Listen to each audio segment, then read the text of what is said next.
A woman of great faith. What you ask will be done to you. If you recall last Sunday, Peter, who is going to be his successor, who is going to be the vicar of Christ on earth, at the vision of Jesus, he doubted. He thought he was a ghost. And he even doubted him when he invited him to come on the water. In fact, Jesus said to him, "O man of little faith." One who do not know him, in fact, even she was insulted by him, by the words he said, "Not even I throw food to the dogs." She put homage to him, and she acknowledged him as son of David and the one who can do so.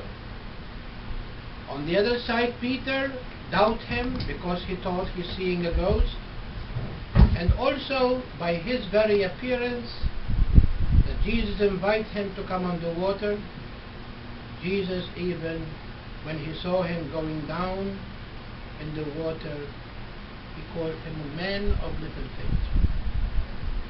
In the first reading today, it takes us back to the exile of Babylon, when the chosen people of God, after being released from the slavery after 70 years in Babylon, they came back to Jerusalem, they came back to Palestine, and they tried to do what God intended them to do, to build themselves as a nation, and also build the temple, and restore themselves again as the chosen people.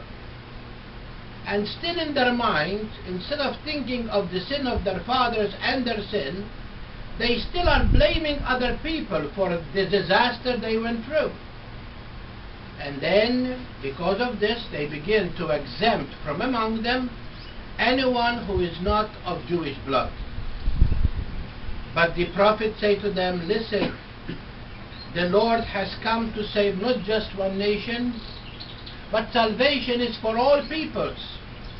And already the proclamation of the universal of salvation is known even hundreds of years before Christ. In the gospel today, we find Jesus encountered this woman who is a Canaanite woman, a woman who does not even belong to the crowd, to belong to the clan of Abraham.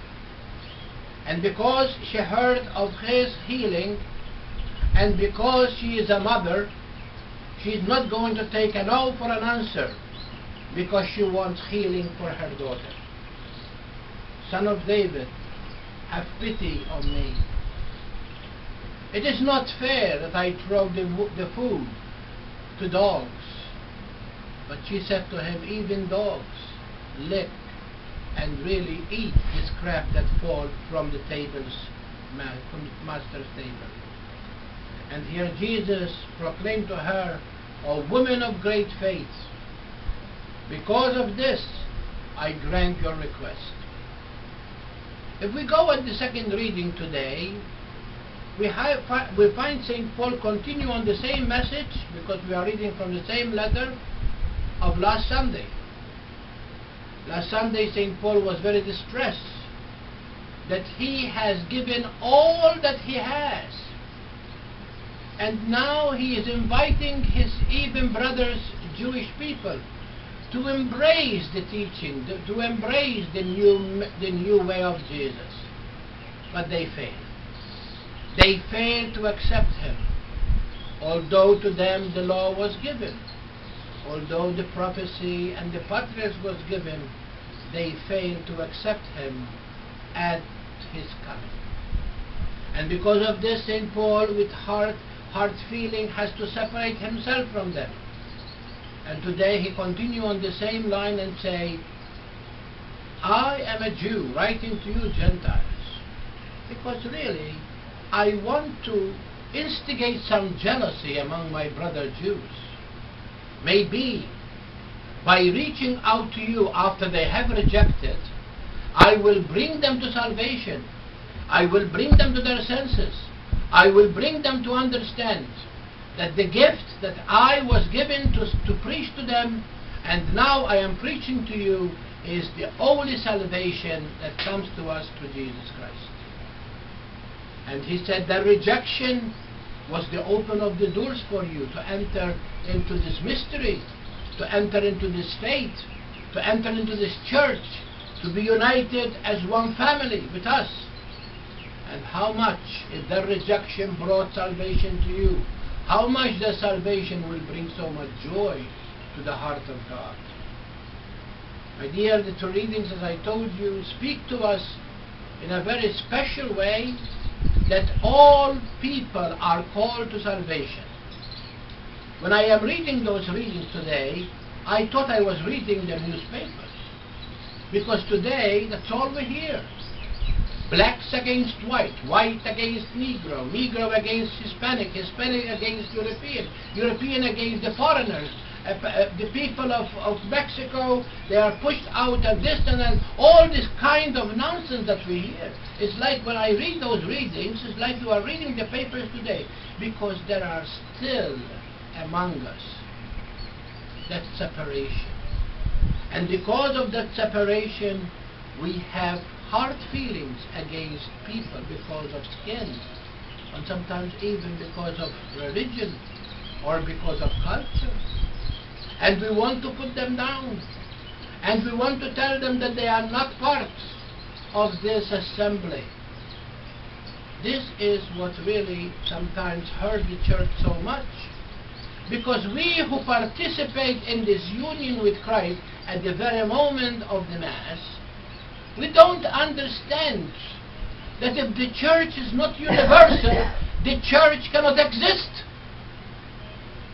The church has to be universal, because Jesus made it clear to his apostles prior to his going to heaven, go and teach all nations,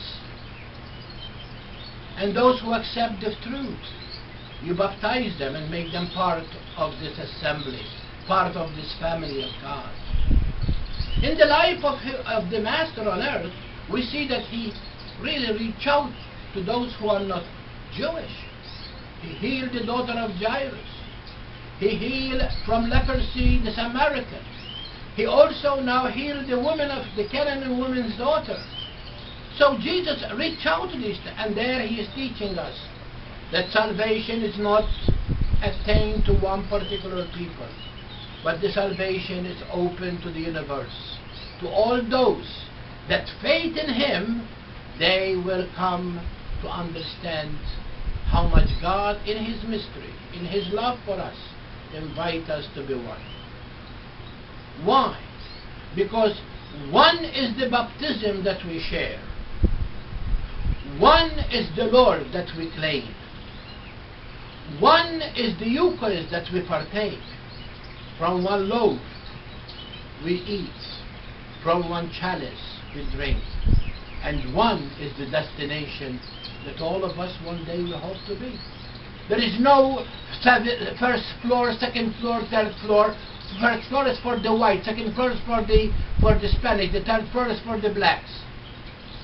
That's something that we bring the segregation.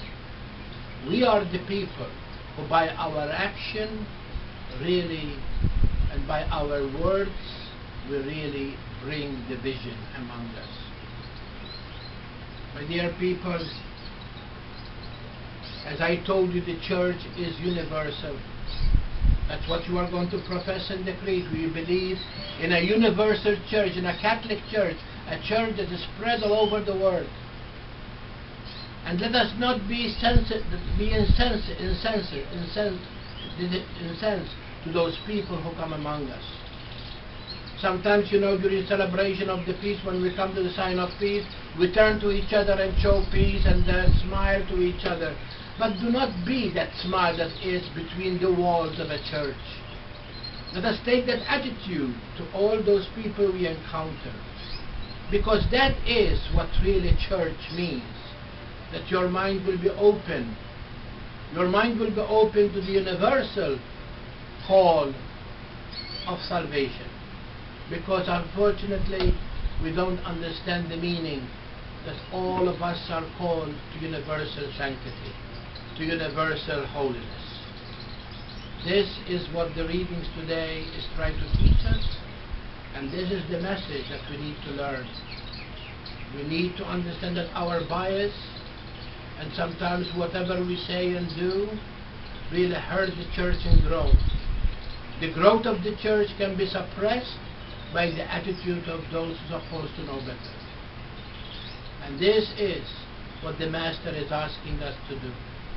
That we who partake in one body, in one blood, in one Lord, in one baptism, because one is the call of each one of us, we continue to be eyes open without putting that division in front of us because we don't like the color, we don't like the race, we don't like the religion. Because all of us are called to be one in the Lord. And if we really become one in the Lord, by open and welcome others to the faith, we are going to see church grow. And the church grow is because we need to leave this faith that we believe to the next generation. And the next generation is going to write our history. The way we accept them, the way we open our hearts for them, is going to be for them a sign of God's among us, a sign of God's presence among us. May we continue the celebration of the Mass and really ask God to help us, especially with those criticism and sometimes words and slang that we say, by putting people down, by not opening our doors for others to come to know the Lord. Because as we sang so very well in the opening hymn, one bread, one body. There is no Jew, there is no Gentile. There is no man, there is no woman. All of us, young and old, are called to salvation. God bless you.